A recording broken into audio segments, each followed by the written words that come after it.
Bonsoir tout le monde. Merci Émilie et Simon, super keynote et j'adore l'idée du YouTube aussi, je l'appliquerai, c'est sûr. Alors, bonsoir tout le monde. Je vais d'abord mettre ça en grand. Alors, je suis là ce soir pour vous parler d'un sujet qui me passionne et qui va vous passionner aussi, j'espère, à la fin de ce keynote.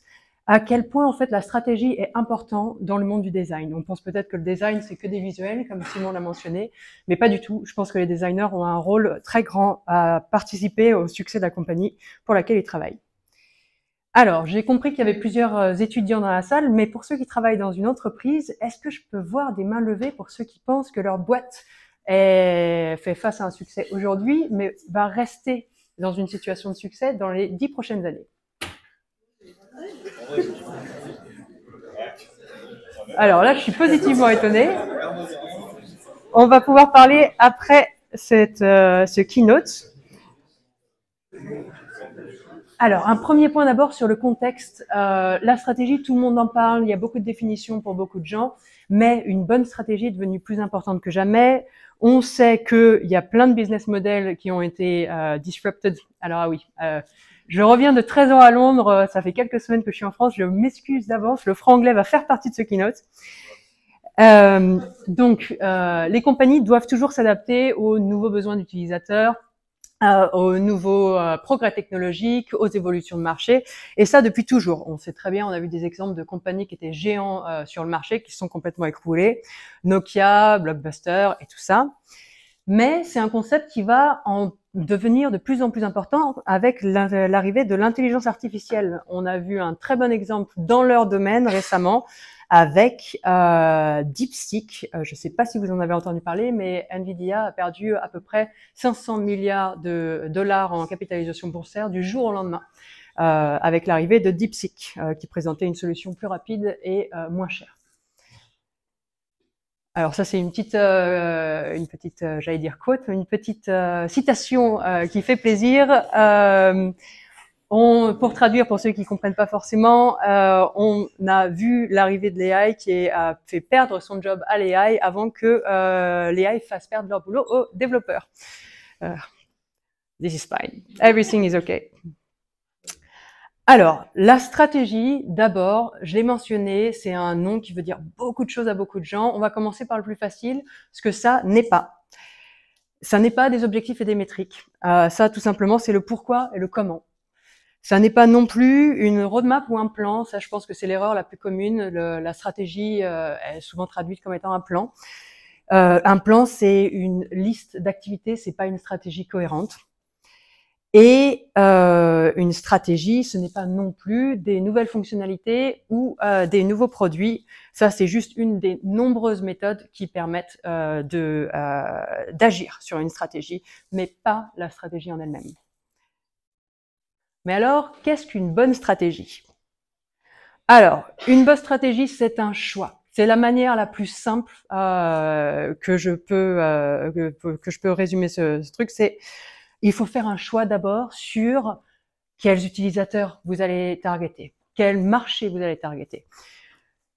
Et il faut faire un choix aussi sur ce que vous n'allez pas faire, parce que c'est important de savoir que aucune compagnie, même les Google, même les Meta de ce monde, ne sont en position de tout faire. Il s'agit donc de faire des choix, et des choix qui parfois poussent une compagnie, une équipe design à refuser des opportunités. Alors, juste un petit peu de conseils si ça aide. Comme je l'ai dit au début de ce talk, moi, je reviens tout juste de 13 ans à Londres. J'ai bossé pour des startups, pour des scale-up, pour des laboratoires d'entreprise. Et ce que j'ai vu au travers de ces trois groupes d'organisations, c'est que la stratégie, c'est pas forcément très clair. Et les bonnes stratégies sont plutôt rares qu'autre chose. Il ne faut pas penser que certains y arrivent plus que d'autres. Ce n'est pas forcément le cas. Je me suis donc amusée à simplifier un petit peu le domaine de la stratégie. Au final, au cœur des choses, c'est très très simple. On peut évidemment rajouter plein d'autres choses, mais il y a 6 composants qui sont absolument essentiels. Le premier, c'est à qui vous vous adressez. On en a beaucoup parlé ce soir, mais c'est très important. Et pas seulement je m'adresse à une femme d'une 50aine d'années, mais vraiment précisément à qui vous vous adressez et quel est son contexte. On pourra y revenir dans le Q&A si vous voulez. User pain point, donc quelle est la situation de cet utilisateur, quel pain point, quelle problématique, à quelle problématique ils font face. Et au-delà de la problématique, on résume souvent avec user pain point, mais c'est aussi quels besoins ils ont pour aller au-delà de juste les problématiques auxquelles ils font face. Et du coup, comment tout ça s'aligne avec le produit que vous proposez à l'utilisateur. Après, dans une seconde bucket, une seconde partie de priorité, il y a aussi les strategic differentiation. Il y a ça, c'est comment être différent sur le marché. Je soutiens pas mal de startups en France et en Angleterre, et c'est vrai que c'est toujours une vérité. On est des êtres humains, on est très attachés à nos idées et on oublie souvent de regarder ce qui se passe sur le marché. Et souvent, malheureusement, on est des gens passionnés. Il y a beaucoup de solutions qui existent déjà sur le marché. Si on s'investit dans une solution qui existe déjà, il faut savoir pourquoi. Est-ce qu'on est mieux positionné pour mieux résoudre la problématique de l'utilisateur, ou est-ce qu'on a quelque chose en plus à apporter? Mais si c'est pour faire exactement ce qui est déjà fait, peut-être qu'un petit pivot devrait être considéré. Comment atteindre son utilisateur? Ça m'a pris des années. Moi-même, dans mon expérience, je me disais toujours, on va design le meilleur produit possible, et puis ça va arriver comme par magie dans les mains de l'utilisateur. Malheureusement, c'est pas du tout comme ça que ça marche. Il y a des milliers d'exemples d'excellents produits qui sont jamais arrivés à un statut de succès parce que simplement personne n'était au courant qu'ils existaient. Et monetization strategy, il faut faire un petit peu attention à celui-là. On est dans un contexte où les VC n'investissent plus forcément et l'argent n'est pas facile. Donc, c'est bien de prendre en compte des business models dès le départ, même si il peut y avoir d'autres stratégies, par exemple se focaliser sur le nombre d'utilisateurs au début, puis après potentiellement la monetisation. Mais la réalité d'un business et la réalité d'une équipe design qui travaille pour ce business, c'est quand même de pouvoir être au moins rentable, si ce n'est profitable. Aujourd'hui, on va se focaliser sur la première layer, la première couche, qui est le cœur pour moi de l'activité de design.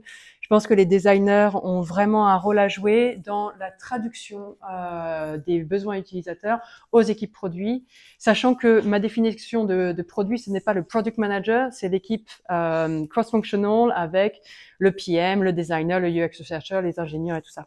Un bon produit est fait avec la collaboration de beaucoup de différents groupes. Donc vraiment, au cœur d'une excellente stratégie, ça paraît simple, mais on l'oublie souvent quand on est pressé, comme l'a dit Simon, quand il y a d'autres priorités et quand on n'arrive pas à trouver une place sur une roadmap. Mais vraiment, c'est toujours la même chose. À qui on s'adresse, quels sont leurs besoins. C'est extrêmement important. Et comment notre produit va répondre à ces besoins de manière extrêmement précise. Encore une fois, on ne fait pas référence à une femme de 50 ans ou à un homme de 20 ans. Il faut aller bien plus en profondeur et considérer leur contexte.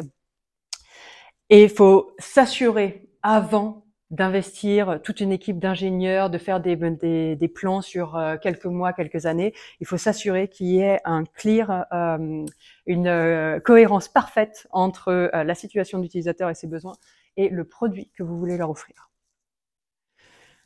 On a parlé un peu plus tôt avec Simon de comment défendre un petit peu les besoins d'utilisateurs dans un contexte où on n'a pas de temps. C'est facilement défendable en fait. Enfin, je dis facilement, c'est pas facilement défendable, mais disons qu'il y a des arguments qui peuvent être un peu costauds. Quand on parle à des gens plutôt du côté business, on peut leur faire référence à plusieurs points. Si on fait un produit qui répond précisément aux besoins des utilisateurs, ben c'est facile, on a plus de rétention et on a plus de fidélité et moins de churn. Ça, c'est quelque chose, vous allez voir, directement, ça motive les gens. Si on répond précisément à des besoins d'utilisateurs, on est différent par rapport à la concurrence. Si on sait comment s'adresser aux besoins réels et qu'on offre quelque chose d'unique, on augmente le chiffre d'affaires. Encore une fois, tout est lié. Augmentation du niveau de rétention, moins de churn, évidemment plus de succès. Mais ça permet aussi de réduire le taux d'échec, puisque avec la map que j'ai présentée avant, le besoin d'utilisateur et le produit, on évite cette situation qui peut paraître surprenante, mais qui existe pourtant beaucoup, qui est de passer beaucoup de temps à développer des produits dont personne ne veut. Ça m'est arrivé, je me rappelle au tout début de ma carrière, on a passé 2 ans sur un produit qu'on a jeté à la poubelle juste à la fin. Amélioration continue et innovation pertinente. J'ai mentionné au tout début que le monde change tout le temps, les besoins d'utilisateurs changent, la tech change, les marchés changent. On est dans une situation où vraiment faut continuer dans le monde du produit à itérer et à s'adapter continuellement. Et si on est en contact avec les utilisateurs via des chaînes YouTube, franchement, je trouve que cette idée est géniale. On est plus à même de comprendre le cœur de ce qu'ils veulent, des changements, et donc d'y répondre. Alors, encore une fois, je suis désolée pour l'anglais. If I had an hour to solve a problem, I spent 55 minutes thinking about the problem. J'aime beaucoup cette citation. Si j'avais 1 heure pour résoudre un problème, je passerais 55 minutes à penser à ce problème et 5 minutes à penser à la solution. On a plutôt tendance à être dans une situation inverse, mais bien comprendre le problème de l'utilisateur et du coup notre objectif nous permet simplement de sauver beaucoup de temps durant le process. Si vous avez des problématiques justement face à établir une product strategy, n'hésitez pas à me contacter, à venir me voir après ce keynote. J'ai développé du coup les 6 composants que j'ai mentionnés un peu plus tôt, font partie de cette carte qui est censée être extrêmement simple à utiliser pour tout le monde, non seulement bien sûr les gens dans l'équipe product management, mais aussi les designers. Donc faut pas hésiter à venir me voir pour pouvoir l'utiliser si ça vous intéresse. Et voilà.